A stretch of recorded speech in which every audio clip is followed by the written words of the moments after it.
Actually, so many things have happened in June, July, and after Sheikh Hasina got ousted, Dr. Muhammad Yunus have got as nominated as the chief advisor, and after that he actually visited Rangpur, and he said that Rangpur is one of the most undeveloped, poor cities in Bangladesh, and what he have said that Rangpur is gonna be the next Dhaka, and after that actually we haven't seen any improvements.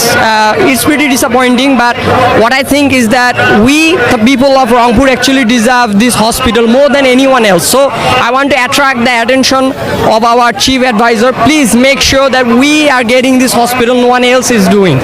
So please actually think about us and let's hope for the best. Rangpur Medical College is one of the most corrupted areas in our country, I would say, and there's no good facilities, modern facilities. We're lacking everything.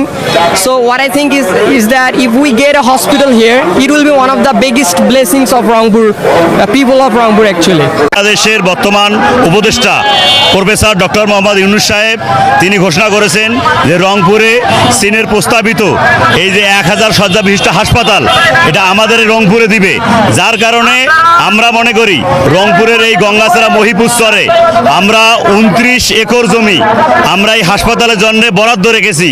এই জমিটি খাত জমি, এই জমিতে যদি চীনের প্রস্তাবিত এই হাসপাতালটি নির্মাণ হয় তাহলে এখানে লালমনিরহাট, রংপুর জেলা, হাতীবান্ধা, অন্যান্য যে জায়গাগুলি আছে প্রায় 10 লক্ষ লোকের মিডল স্টাম হলো এখানে আমাদের রংপুর গঙ্গাছড়া।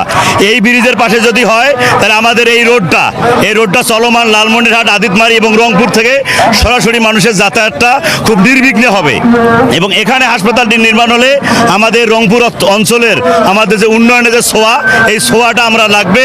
এজন্য আমরা আশাবাদী সরকারের কাছে যেন আমাদের রংপুরের গঙ্গাছড়ায় তিনি হাসপাতালটি আমাদেরকে দেন। এর জন্য আমরা হাজার হাজার শুকরিয়া আদায় করি আল্লাহ রাব্বুল আলামিনের কাছে।